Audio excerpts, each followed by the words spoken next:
वालेकुम नाजरीन, बिस्मिल्लाहिर्रहमानिर्रहीम। जब मैं ज़िंदगी में पहली मर्तबा हांग कांग गया तो हांग कांग जैसे मुल्क से तो आप भी बाखूबी वाकिफ़ ही होंगे। इसीलिए तो जैसे हर नए मुल्क और हर नए शहर में जाने का एक नया तजर्बा होता है, इसी तरह मेरा भी हांग कांग जाने का तजर्बा भी तो मेरी ज़िंदगी के साथ ऐसे हुए छोते हुए गुजरा कि मेरे अंदर शायद वो सब कुछ था जिसे उजागर होने की अभी भी ज़रूरत थी, वो अभी तक उजागर नहीं हो चुका था, लेकिन वो बाहर बरामद नहीं हो पाता था। मुझको एक दिन वहाँ के एक बहुत बड़े ब्रॉडकास्टर मिले तो बातों बातों में मेरी उससे दोस्ती हो गई, और कुछ दिनों बाद जब मैं उससे मिला तो उसने मुझे अपने ब्रॉडकास्टिंग के दफ्तर में मुझे दावत दी कि भाई तुम फलां दिन हमारे पास आ जाओ, यानी हमें अपना इंटरव्यू दो। तो मैं अपनी मुकर्रर तारीख को घर से निकल पड़ा। अभी रास्ते में ही था तो मुझे खबर मिली कि जिस दफ्तर में मैंने जाना था वहाँ के बास से, यानी वो जो शख्स मेरा दोस्त बना था जिससे मैंने ब्रॉडकास्टिंग के सिलसिले में अभी तक मुलाकात करना थी, वो बहुत बीमार है और वो अस्पताल में दाखिल हो चुका है। और इसके दफ्तर वाले कुछ परेशान थे। उसकी रीढ़ की हड्डी के मोहरे या कमर के मोहरे एक दूसरे पर चढ़ गए थे, यानी कि वो बहुत सख्त बीमार था और अस्पताल में उसका इलाज हो रहा था। तो मैंने उनसे, यानी उस बीमार शख्स से मिलने की ख्वाहिश जाहिर की, लेकिन जो उसके दफ्तर वाले सब उसका अमला था, उन दफ्तर वालों ने कहा कि भाई वो तो अभी बात करने के काबिल ही नहीं है, तो वो आपसे कैसे बात करेगा और वो काफ़ी तकलीफ में है, लिहाजा वो आपसे नहीं मिल सकते। तो खैर, इन साहिब का दफ्तर जो बहुत ही अच्छा और खूबसूरत दफ्तर था, इसमें कुछ तब्दीलियां हो रही थी। इसकी सेक्रेटरी चीज़ों को हटाने, रखने या जगह बदलने के बारे हिदायत दे रही थी। वहाँ एक छोटे से कद का आदमी भी आया हुआ था, वहाँ पर जो आर्डर और मशवरे दे रहा था।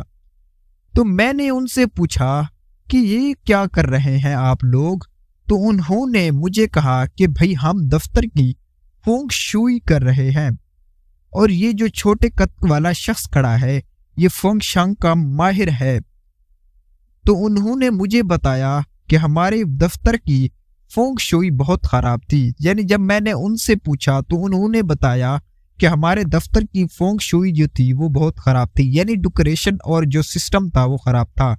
इसी की वजह से हमारे बास पर बीमारी का हमला हुआ। अब डॉक्टर उनके पास उनकी डॉक्टरी का अंदाज में इलाज कर रहे थे, लेकिन वो ये भी समझ रहे थे कि अगर दफ्तर की फेंग शुई, यानी उसकी जो सामान वगैरह है उसका जो एंगल और जो तरतीब है बेहतर होती तो ऐसे ना होता। तो मैंने उनसे पूछा कि ये फेंग शुई क्या होती है? तो उन्होंने इसका मतलब बताया कि इसका लफ्जी मतलब पानी और हवा है, यानी कि हमारे इस दफ्तर की जो आबो हवा वगैरह थी वो नामुनासिब थी, यानी साफ सुथरा माहौल नहीं था, जिससे हमारे बॉस बीमार हो गए। हमें उसने कहा कि इस दफ्तर की खिड़की के सामने जो इमारत है वो इस अंदाज में बनी है कि जो इस दफ्तर पर मनफी अंदाज में असर अंदाज हो सकता है, और अगर इस खिड़की पर एक दबीजा पर्दा मुसलसल लटकता रहे तो फिर इसके असरात से बचा जा सकता है। दूसरी बात वो ये कह रहा था कि इस कमरे में एक शीशे का एक बहुत बड़ा हौज भी रखा हुआ है, यानी एक शीशे का एक बहुत बड़ा जो बर्तन होता है, यानी वो हौज जिसे कहा जाता है, वो रखा जाए, और इसमें काले रंग की जो आप कार्टून्स वगैरह या चिड़िया घर में मछलियाँ देखते हैं वही मछलियाँ होनी चाहिए, और उस बास की जो मेज़ और कुर्सी है वो जहाँ है अब वहाँ ना हो बल्कि किसी और जगह हो, या यानी कि जो तरतीब वगैरह है उस सारी तरतीब चेंज कर दी जाए, यानी कि उसका जो पहले था वो ना हो बल्कि दरवाजे के साथ हो उसकी कुर्सी हो। तो नाजरीन, वो ये शगुन की सी बात कर रहा है, लेकिन जिंदगी में शगुन अजीब तरह से असर अंदाज होते हैं।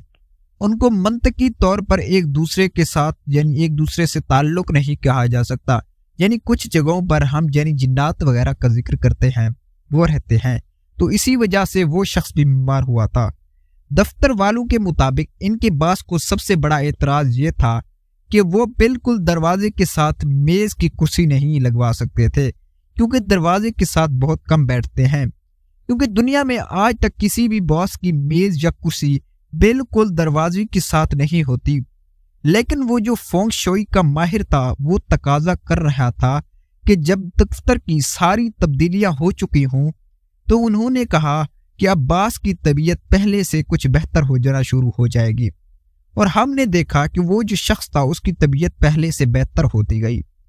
तो मैंने कहा कि ये कैसे हो सकता है, काम यहाँ हो रहा है लेकिन तबीयत जो है वो वहाँ बेहतर हो रही है।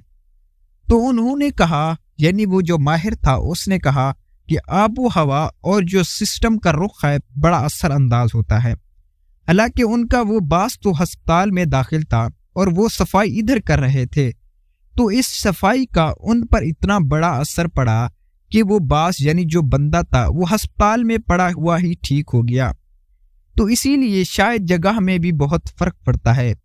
तो उन्होंने कहा कि हमारे भाई कि ये अगर कोई बंदा सख्त बीमार हो या उसका कोई मसला होता हो यानी जिन्नात होते हैं, तो उसकी जगह और उसके सोने का एंगल तब्दील कर दें, क्योंकि इसकी जो हयातियाती सफाई है वो तब्दील कर देंगे। अगर आप वो तब्दील कर दें तो आपको भी मेरा यही मशवरा है। तो उस